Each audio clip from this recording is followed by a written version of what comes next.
This is the show where the fans get to ask all their flotation questions and solve them at last. Smoking the float problems, this ain't a rough draft. We've cranked out 12 intros before the cigar is ass. Not gonna be those lame dudes that get typecast. It's why it's been years since we shaved off the mustaches. Just tune on into our saltwater broadcast. We'll solve all your problems with one daily podcast.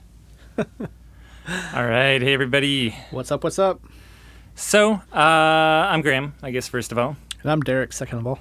What? I thought you were Ashkahn. Oh, no. Ashkahn! Ashkahn! Con man. No, he's gone. Ashkahn's gone. Con gone. He will be back soon. Hashtag con gone. Yeah, hashtag have you seen Ashkahn? If any of you have seen him out there, you go on Twitter and you do that hashtag. Where's Ashkahn? No, so he's working on the conference, Float Conference, coming up right around the corner here, August 18th and 19th. Definitely hope to see you out there if you're listening to this. And the day before the conference, there's a marketing forum that somebody on this podcast is hosting that you should come out to and get infused with marketing for your business. Yeah, not going to name any names, but it's Derek. It's Derek is the one putting it on. Fourth wall. And yeah, it's going to be a great event. In the meantime, we've got a good marketing-related question for you since Derek is our master of marketing at Float On. And today's question is pretty short, which just says favorite marketing books, ? I have a lot. This is a quick question, you said? Quick question. Short. It's a short. The person used few words to ask it. Oh, okay. Whew, good, because I'm going to take about 20 minutes. What do you say we do maybe like what? I'm sure you got a bunch of books you would recommend, like 5 books each we pick? Yeah, or whatever makes sense as we go along. All right. 5 books. 10 books it is. All right. Go ahead and start it off. What's a marketing book that's a favorite of yours? So some of the first marketing I got into, I guess this is more than just like one book, but I'll put it in the list as sort of a single entry. I like it. Which is Seth Godin in author. general. Yeah. Yeah, author. And marketer. Yeah. And he... Permission marketing. Yeah, permission marketing is a great one. He has a great blog. That's actually some of the first stuff that really got me thinking about higher-level marketing. This is Seth's blog. Yeah, and yeah, some of my favorite ones, The Dip, I'd put on there, even though it's not straight a marketing book. It's more about like issues you hit with anything you're doing, including marketing, and how pushing through is what separates you from everyone else. You know, like everyone hits hard times, and you need to push through is kind of the dip. Purple Cow? Yeah, that's what made him famous. Purple Cow, Be Different. Meatball Sundae, which the basic concept is you can take 2 really good things like meatballs and an ice cream sundae, and 2 good things do not combine to make a super good thing. In fact, 2 good things often combine to make something that sounds awful, like a meatball sundae. Yeah.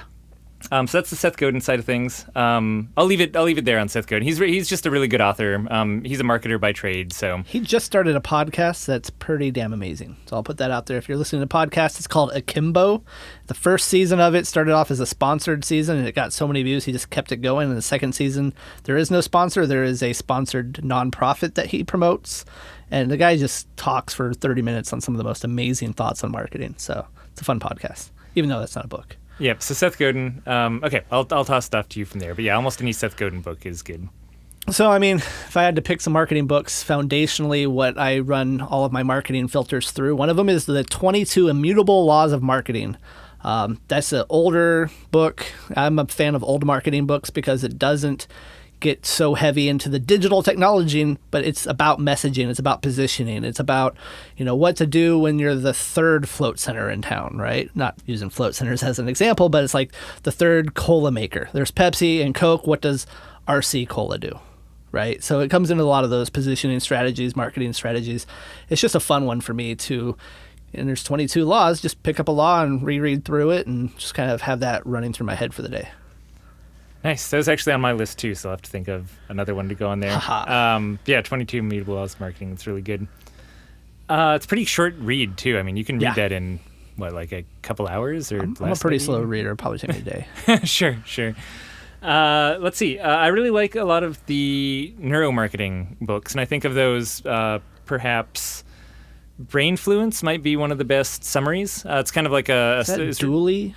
Yeah. Roger Dooley? Yeah, exactly. It was written a few years ago, and at the time was it's kind of just like a bundle of cool neuromarketing research that's been done and tips on how to apply it. And I think there's dozens and dozens of tips in there. I want to say over 100, but I'm not actually sure how many are in there off the top of my head. But that's a great crash course, and they're so digestible. And pretty much any page you turn to, you're like, oh my God, that's the results of that study. Like that's how our stupid brains work. So I'd say Brainfluence is a great one for that. And that's kind of important because marketing is business psychology. So understanding the mind, that makes perfect sense why that would be a great book. I have one that's a good psychology/marketing book, and that's Influence by Robert Cialdini. And just to tag on the back of that, I have Persuasion by Cialdini on here as well. Yep. It took him 10 years longer to write or something? Yeah. So that was either 7 principles in influence, and I think Persuasion's the 8th principle or something like that. Is that how that worked? Oh man, I'm not even sure if I'd define it like that. I'd almost say Persuasion is kind of just a different take on a lot of the things he'd already been saying. But yeah, with Persuasion, the influence is all about how our brains are tricked by companies that want to influence us, and conversely, how to apply that yourself in moral ways. He always tries to put a moral spin on his books. We've never used any of that on you. And Persuasion is all about how a lot of our decisions get made before we actually go to make decisions. So it's things like if you play Italian music in a grocery store, then people will buy more Italian wine than French wine. Mm-hmm. If you play French music, they'll buy more French wine. So a bunch of things like that. Scents, why Cinnabons pops cinnamon bun flavored scent out into the air and how that affects our decisions. So a lot of things that happen psychologically for us before we ever even get to the point where we're consciously making a decision. It's all that preloading. So 2 books in one, basically. Yep. I'm going to inspect you again because I piggybacked. Oh, rapid fire. All right. I'm going to go with the Adweek Copywriting Handbook, which is a remake of an old Joseph Sugarman copywriting book. Joseph Sugarman's one of the best copywriters of all time. And again, I like older books because they cut out all the digital noise. Even though I'm a digital marketer, I like to get the foundations, the strategies, the psychology of why marketing works.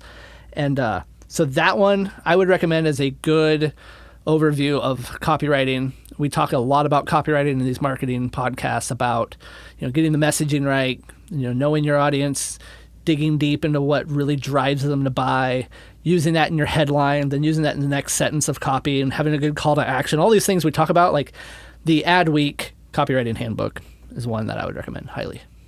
All right, I have one that goes kind of hand in hand with that too on the other side, which is Before and After, How to Design Cool Stuff. Oh, okay.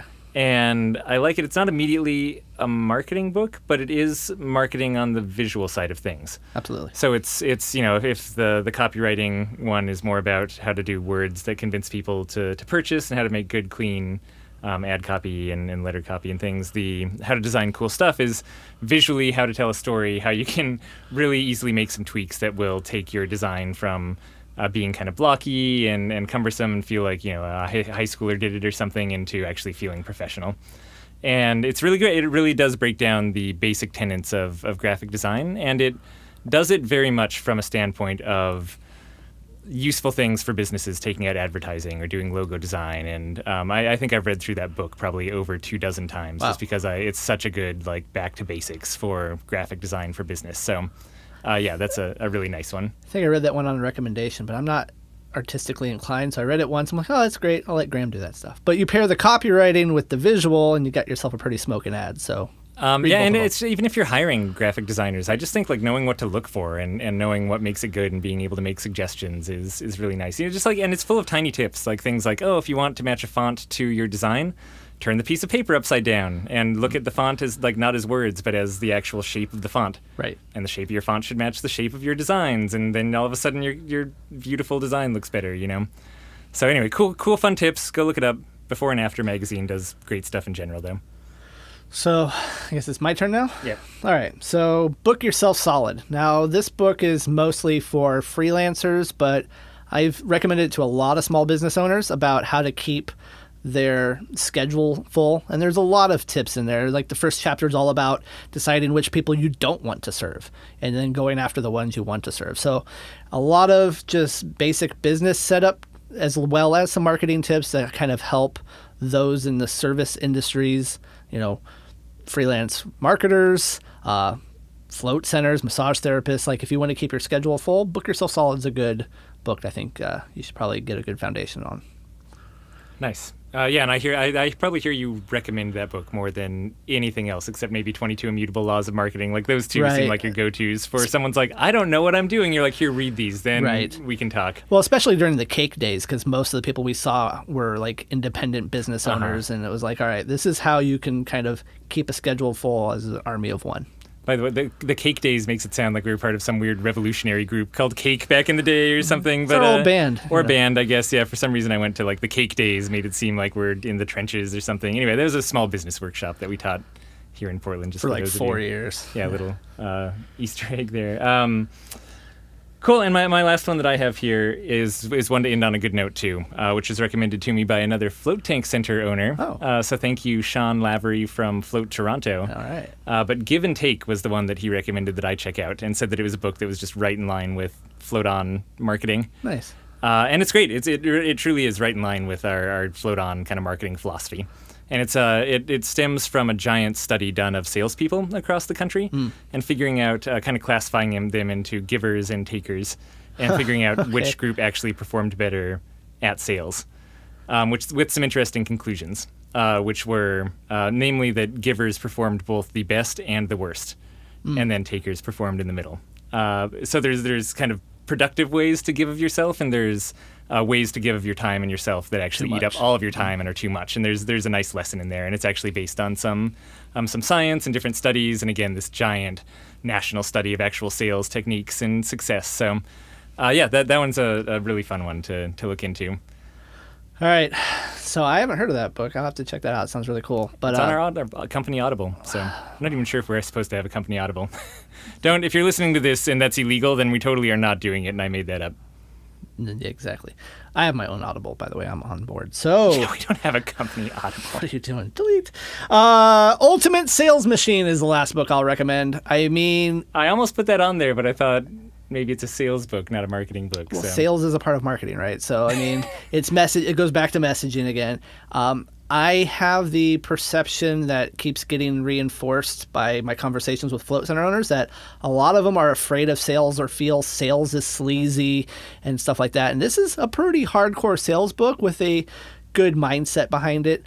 Chet Holmes is the guy who wrote it. Dynamic salesperson, kind of teaches you some things about, bringing your customer under your wing and building some trust and stuff like that. And one of the nice things I think we all kind of take in is like, my problem with sales is like the rejection. I can't take rejection. It's like that pig-headed determination that he keeps talking about in the book. And that's just like one of those mantras. It's like, it's a numbers game. You're going to try and sell, and when you close, it's great. And when you don't, just move on to the next one, pig-headed determination. And really good sales tips as well as some encouragement to keep going at it. It's awesome too. Like I actually, separate. I probably would have included that on my list if it hadn't been specifically marketing. Even just a best of business you should read, just because it's a really good. It's just really good advice for anyone. Right. It's kind of like how to be a successful person, not even just in business. It's like, hey, if you wanted to get better at martial arts, or like if you wanted to be a better, father or parent or something like that, or if you want to be better at marketing. I think almost all the things apply. It's it's really solid. I expected to have a lot of cheesy sales tactics shoved down my throat when I picked up that book, and I was delightfully surprised. Especially with the title, Ultimate Sales Machine. Exactly. No, I totally expected that kind of like, you need to get out there and grind. Don't take no for an answer. Yeah, exactly. And it's totally not. It's a lot more philosophical, but really practical philosophy. So yeah, totally also piggybacking on Derek again. Love that book. Any other marketing books we got? Oh, I mean, there's a ton, but I think that's a good assortment to keep people busy. And if you have a marketing book that you love that we didn't talk about, or if you actually do want us to spend time on the next 10 books down the rung that we'd recommend because you've already read everything that we said. If you would like us just to read you the books and you can skip Audible altogether, we'll read you let a us book. know. Go to floatanksolutions.com/podcast and tell us what you would have us do. We are here to serve. Absolutely. Goodbye. Bye, everyone.